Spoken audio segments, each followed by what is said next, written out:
Hati-hati, jangan-jangan yang kita cela itu orang yang dicintai Allah. Siapapun dia, ada dimanapun levelnya, seperti apapun pendapatnya.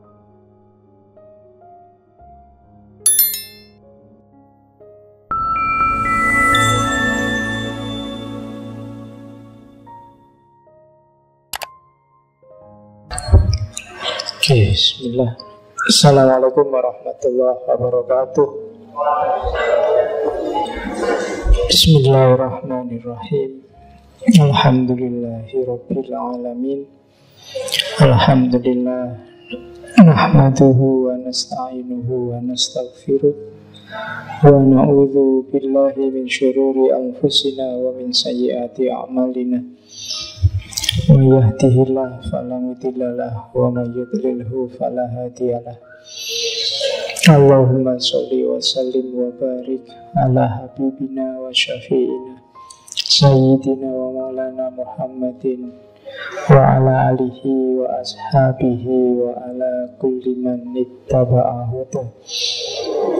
Amma ba'du. Bismillah. Malam ini mari kita lanjutkan ngaji filsafat kita. Disiapkan mentalnya, disiapkan fisiknya. Malam ini kita ketemu untuk ngaji filsafat yang kedua kali kita ketemu beliau, yaitu Ibnu Rus, yang nama aslinya adalah sama kayak Ghazali ya, Muhammad bin Ahmad bin Muhammad bin Ahmad bin Ahmad lagi bin Rus Al-Andalusi Al-Qurtubi. Kunyahnya Abul Walid. Kita kenalnya dengan nama Ibnu Rus. Di barat dikenal dengan Averroes. Nama ini ada dua dalam sejarah. Yang pertama Ibnu Rus ini, dan yang kedua kakeknya. Kakeknya ini Qadhi, ahli fikih.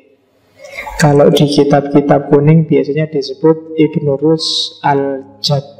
Itu menunjukkan kakek. Kalau Ibnu Rus yang kita kaji ini biasanya orang menyebutnya Ibnu Rus al-Hafid, cucu. Makanya ada orang yang ragu-ragu, jangan-jangan Bidayatul Mujtahid itu yang nulis kakeknya, karena kakeknya ini ahli fikih. Tapi tidak, Bidayatul Mujtahid tetap yang nulis memang Ibnu Rus yang cucu, bukan yang kakek. Oke, dulu ngaji filsafat awal-awal kita sudah ngomong pemikirannya Ibnu Rus secara umum. Malam ini kita bedah satu aja kitabnya yang tipis, yaitu Faslul Maqal Fima bainal hikmah was syariah minal ittisol. Kalau diterjemahkan letterlek, Faslul Maqal itu kata-kata akhir, kata-kata pemutus yang menjelaskan tentang hubungan antara filsafat dan syariah. Bukan fakultas ya, filsafat juga bukan fakultas, bidang keilmuan. Syariah juga bukan syariah dalam definisi sempit. Banyak orang mendefinisikan syariah hari ini tuh syariah sama dengan fikih. Nah, syariah itu ya apa yang ditetapkan oleh syari', yaitu Allah. Bisa masuk kalam, bisa masuk fikih, bisa berhubungan dengan tasawuf. Ibnu Rus dikenal tokoh yang paling rajin mempromosikan bahwa filsafat itu tidak tabrakan sama syariah. Dan kita buktikan di sini bahwa kita ngaji filsafat di masjid loh. Ya, dan itu Ibnu Rus mesti seneng itu. Wah, ternyata anak cucuku manut dengan kata-kataku. Di samping nanti mentornya Ibnu Tufail. Minggu depan kita ngomong Ibnu Tufail dengan Haibin Yangonnya. Ibnu Rus ini sama kayak filosof-filosof klasik. Untuk sampai ke derajat filosof, dia menguasai banyak sekali cabang keilmuan. Karya-karyanya sebagian besar memang filsafat, sekitar 38-39. Yang ranking 2 paling banyak kedokteran, sekitar 20-an. Setelah itu ada fikih, ada kalam sekitar 5, fikih sekitar 4. Kalau ilmu nahwu dia sempat nulis juga 2. Ada lagi ilmu falak, astronomi. Kalau di total sekitar 70-an 8 kitab, kurang lebih. Umurnya sendiri 72. Lahir 15 tahun setelah meninggalnya Ghazali. Ghazali meninggal 1111. Ibnu Rus lahir 1126. Dan nanti meninggal 1198. Jadi umurnya 72. Karyanya lebih dari itu. Jadi dia menulis karya-karya luar biasa lebih banyak daripada umurnya sendiri. Itu tipikal para ulama zaman dulu. Kalau bahasa saya, umurnya barokah, dapat barokah waktu. Beda sama kita hari ini. Kita hari ini kan sering waktunya ndak barokah. Ketoke susah sekali nyari waktu, diajak apa-apa sibuk. Kaya-kaya waktu nentek. Sibuk buat belajar lah, sibuk buat ke perpus lah, sibuk kadang diajak apa dikit, wah ndak iso ya, jadwalku penuh. Ya kan, saat-saat gitu tau. Padahal ulama zaman dulu itu yo nulis kitab banyak, yo ngaji, muridnya banyak, yo kawin, yo punya anak, yo kerja. Loh, kamu yang ndak ngapa-ngapain, pacar aja nggak punya, iso sibuk. Nah iya kan, berarti waktumu ndak barokah kalau memang sibuk beneran itu. Wong hasilnya nggak ada apa-apanya itu loh, kamu kehabisan waktu. Maka hati-hati dengan waktu. Syukur-syukur waktumu bisa barokah. Kadang-kadang kan nggak masuk di pikiranmu orang-orang seperti Ibnu Rus ini, Ibnu Arabi, Rumi dan kawan-kawan. Kok sebanyak itu karyanya? Ghazali itu kok juga sebanyak itu karyanya? Itu berarti mereka waktunya barokah. Barokah itu kan siabatul khair. Dikit tapi rasanya kayak banyak.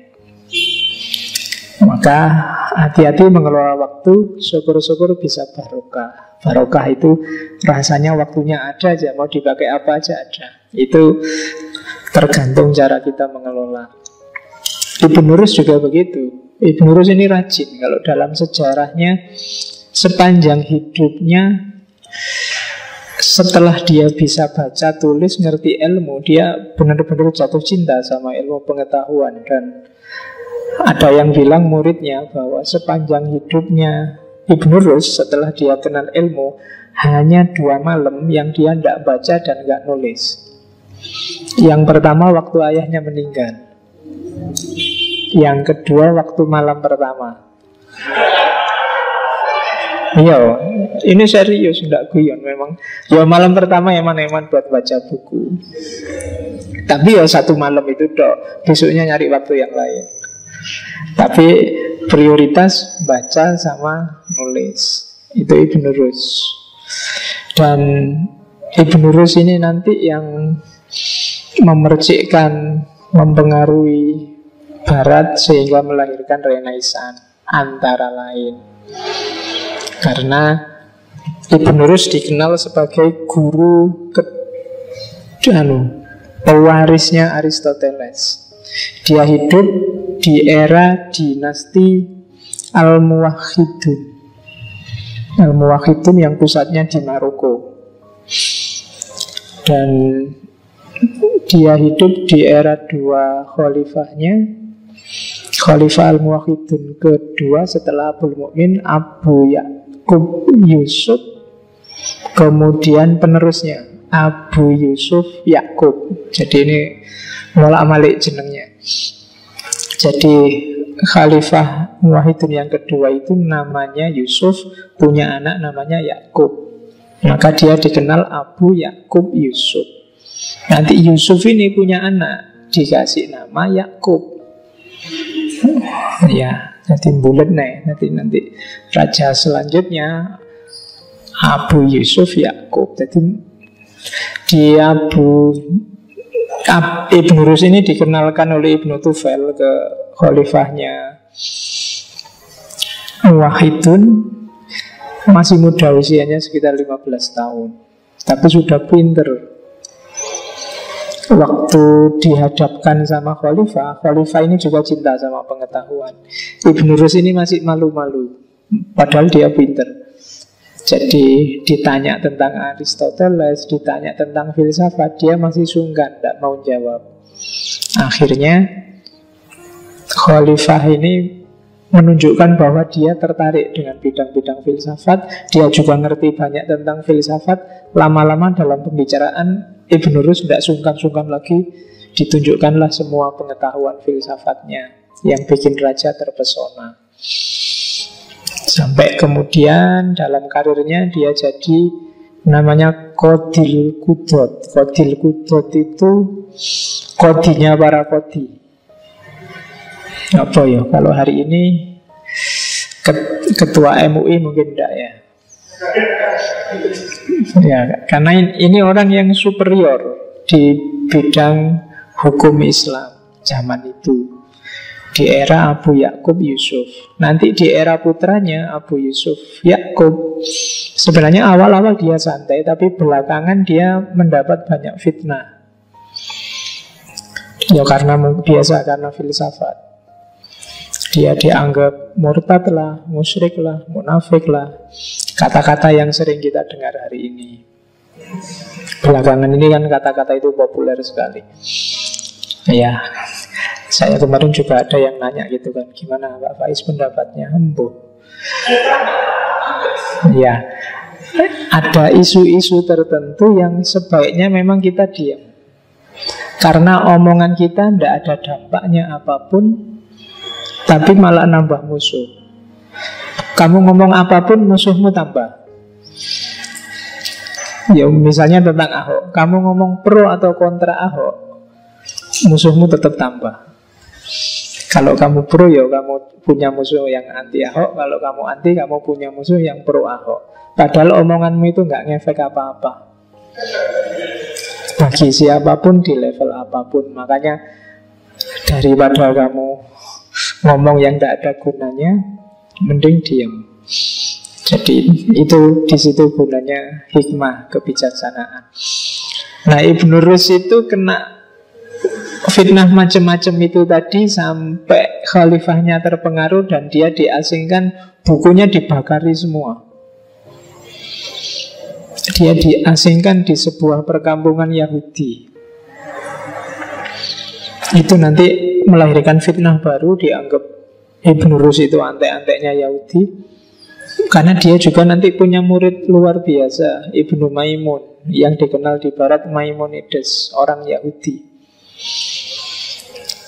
Jadi meskipun nanti belakangan rajanya insaf bahwa dia salah mengasingkan Ibn Rus, dia rugi besar mengasingkan ulama besar itu, dipanggil lagi.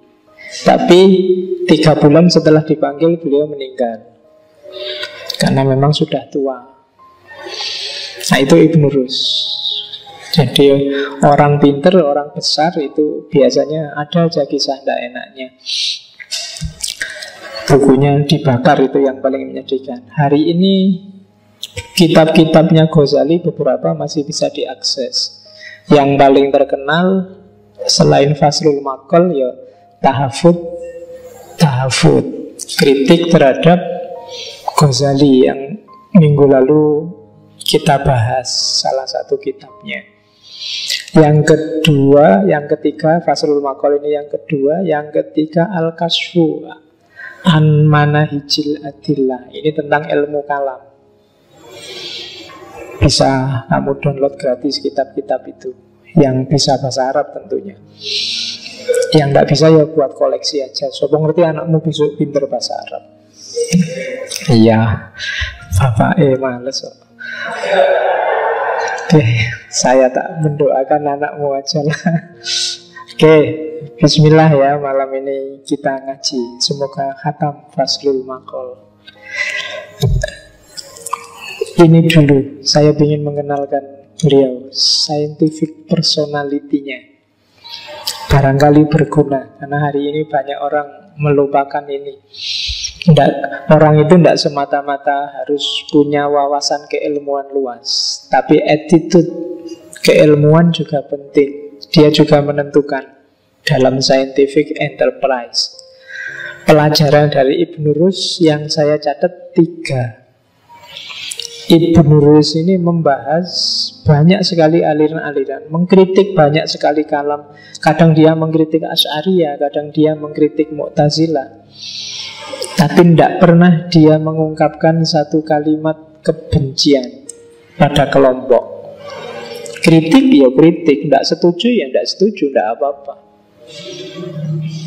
Tanpa harus membenci, apalagi mengkafirkan secara spesifik. Kalau dia ngomong, kalau sudah gini-gini kafir, tapi dia tidak pernah menunjuk itu yang kafir. Bahkan coba diperhatikan, dia mengkritik tahafutnya Ghazali, tapi dia tidak menyebut bahwa itu kekacauannya Ghazali. Mungkin dia bisa nulis tahafutul Ghazali, mungkin bisa. Sama seperti Ghazali nulis tahafutul falasifah. Itu kan bahasa kasarnya ngawurnya para filosof. Tapi kan Ibnu Rus balesnya tidak ngawurnya Ghazali, tapi ngawurnya tahafut, ngawurnya kitab ngawur. Tahafut itu tahafut. Jadi yang disalahkan bukan Ghazalinya, tapi Ghazali ketika dia ngomong di kitab tahafut itu.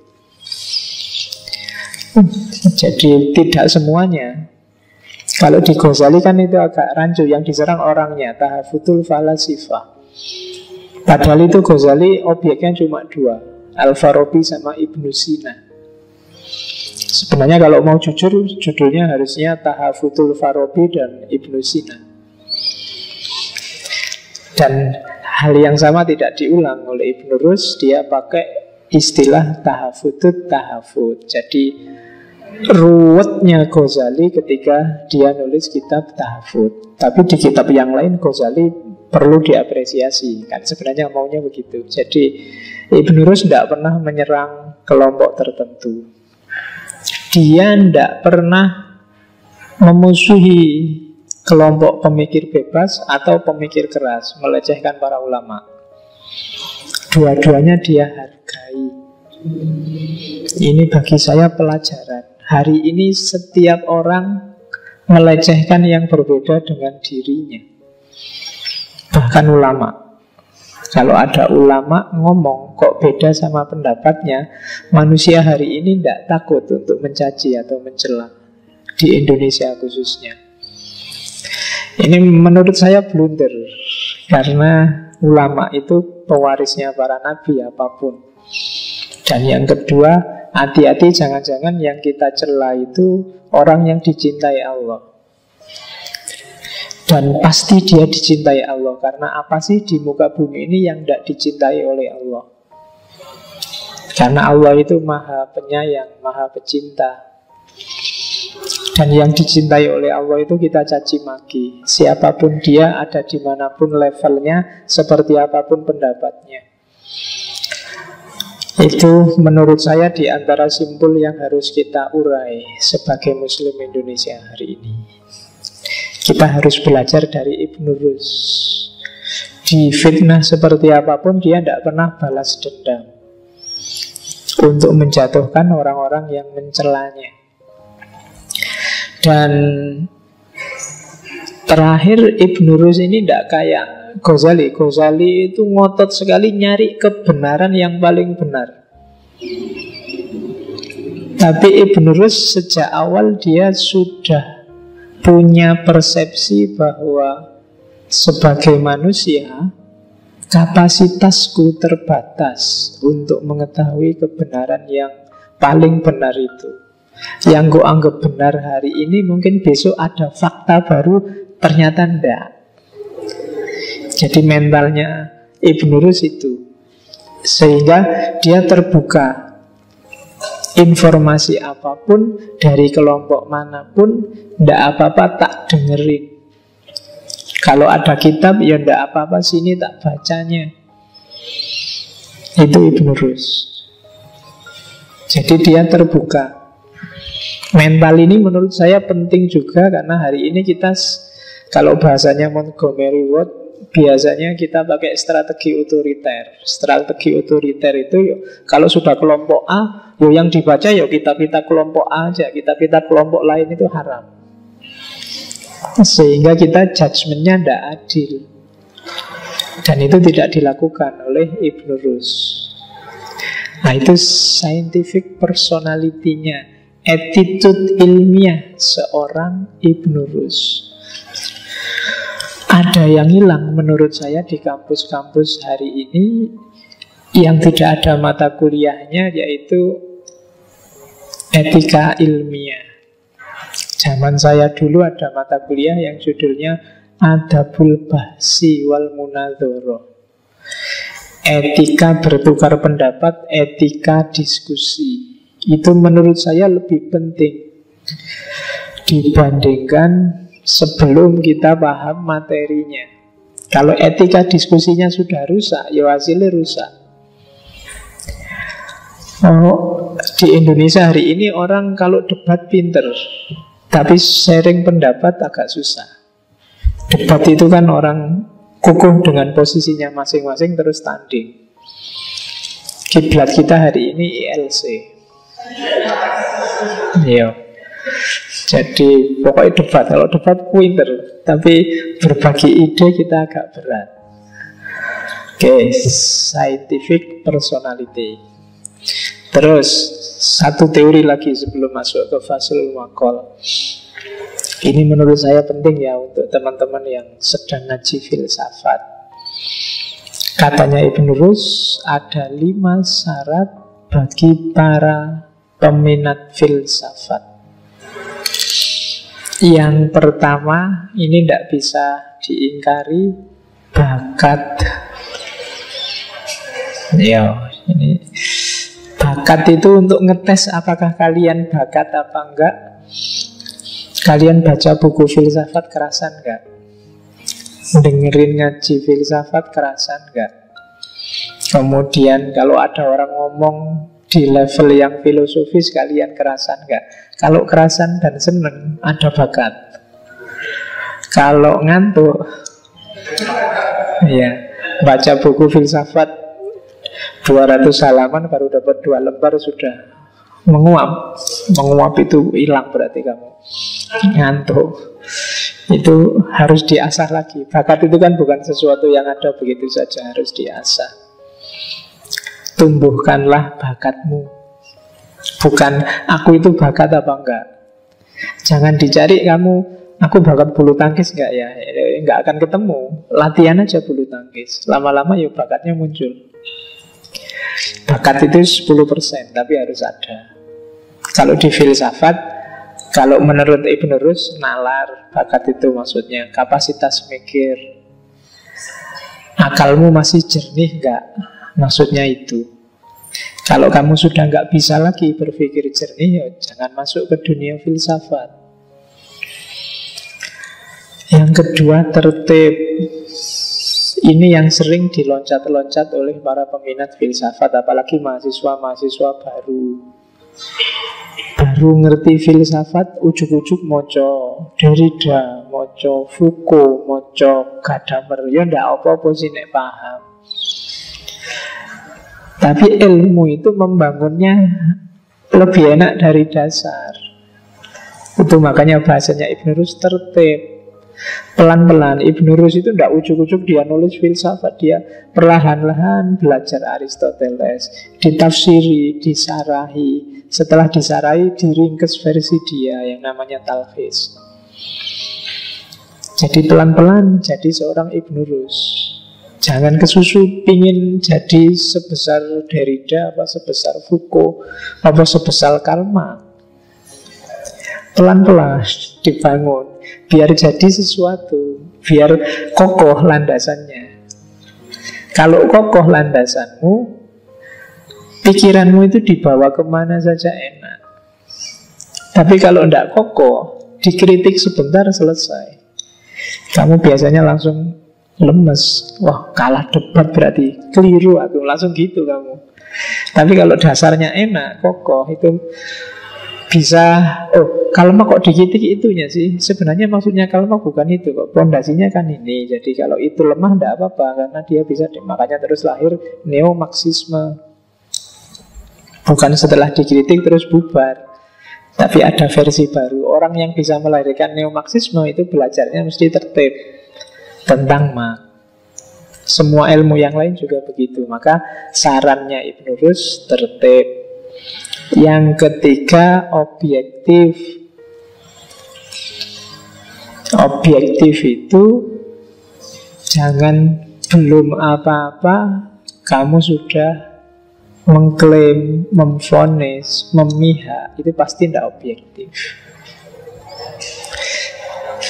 Jadilah reseptor. Nanti ada hermeneutika, namanya hermeneutika resepsi. Biarkan teks, biarkan nas, biarkan ilmu merasuk dalam dirimu. Olahlah sesuai versimu. Jangan keburu-buru nyetir ilmunya kalau kamu sendiri belum paham. Itu bahasa lain dari objektif lah. Biarkan objeknya yang ngomong dulu. Oke, terus yang ketiga, pendapat yang teguh. Jangan gampang terpengaruh. Filosof itu nyari bahan kemana-mana, tapi dia sendiri tidak mudah terpengaruh sebelum punya bukti yang meyakinkan. Sebelum ada data yang pasti. Tidak mudah ketipu oleh Ahok apa hari ini. Banyak kan yang gitu-gitu. Pokoknya kamu ketipu banyak orang yang bikin dalil. Hari ini logika kita masih nama besar.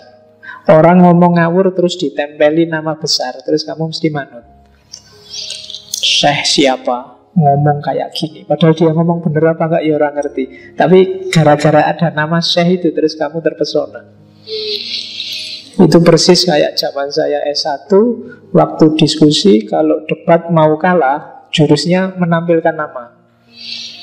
Sesuai yang saya baca di bukunya Gadamer, padahal yang buhono-buhora.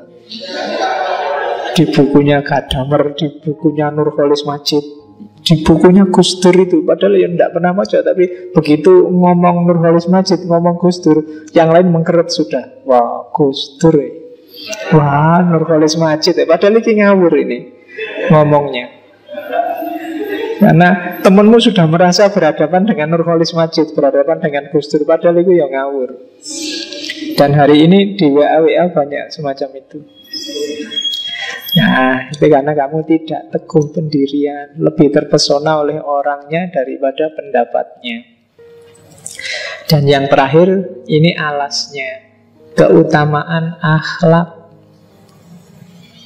Ya, sedalam apapun ilmumu, kalau akhlaknya rusak, tidak ada gunanya.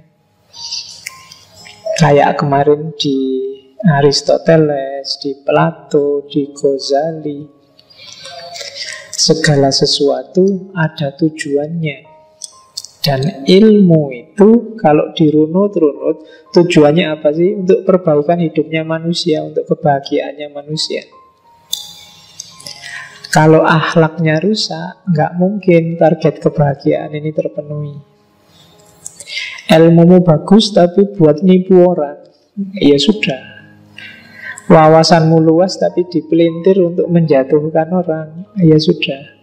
Kamu kehilangan yang paling basic, yaitu akhlak. Tujuan adanya ilmu jadi hilang. Maka katanya Ibnu Rus yang kelima, keutamaan akhlak. Jadi bakat, akalnya harus sehat, tertib, urut, tidak kesusu pingin dalam, nggak kesusu pingin besar, objektif, kemudian tidak mudah terpengaruh, dan keutamaan akhlak. Silahkan setelah itu dalamilah filsafat. Nah itu sarannya Ibnu Rus, yang menurut saya sampai hari ini masih relevan. Oke, bismillah, kita mulai masuk ke Faslul Maqal sekarang. Ya tak kasih Arab dikit-dikit lah biar enggak, itu Quran. Jadi visi besarnya Ibnu Rus di Faslul Maqal itu memang untuk menunjukkan bahwa filsafat dan agama, filsafat dan syariah itu tidak bertentangan. Dan ada yang bilang Faslul Maqal ini pengantar sebelum Ibnu Rus nulis Tahafut. Yang pertama, dalil naklinya untuk menunjukkan bahwa filsafat itu sebenarnya diperintahkan loh oleh syariat, oleh Al-Quran. Ayatnya banyak. Iya sih, kata-kata filsafat itu tidak berasal dari Islam, tapi esensi filsafat, hakikat filsafat itu sangat Islami. Katanya Ibnu Rus banyak, misalnya ayat fa'tabiru ya ulil absor, maka Al-Hasyr, maka ambillah ibarat, ambillah pelajaran, wahai ulil absor. Ulil absor itu di Quran ya ada yang ulil absor di sini, bukan ulil absor yang jil ya. Di Quran ada ulil absor, ada ulil albab. Kalau ulil absor itu peneliti. Absor itu kan mata penglihatan. Jadi para peneliti untuk yang fisik.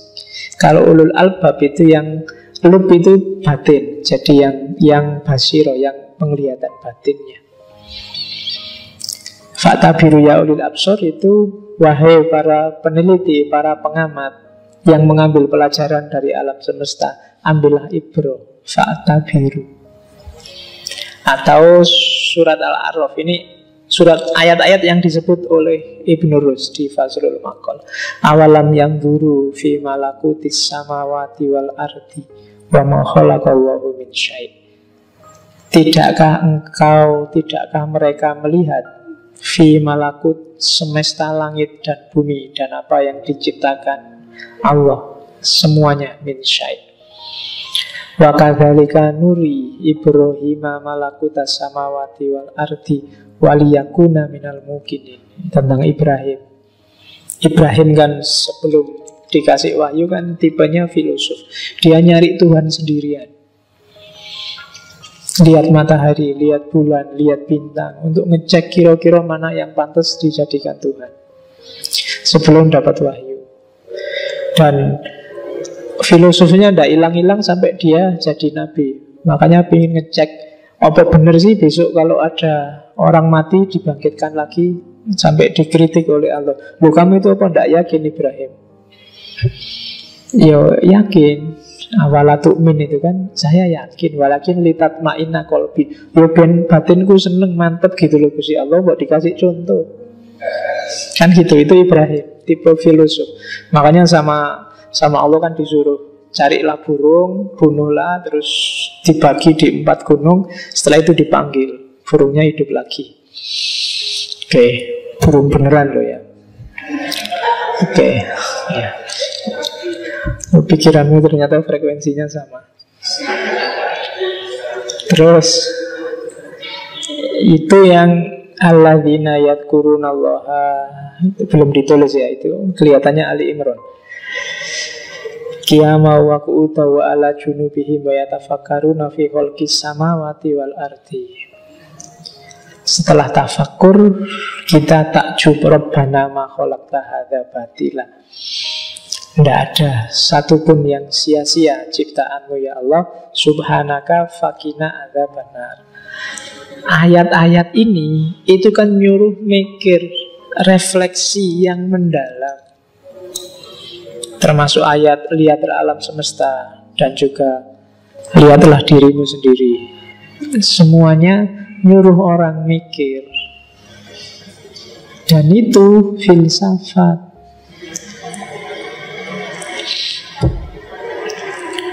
Oke.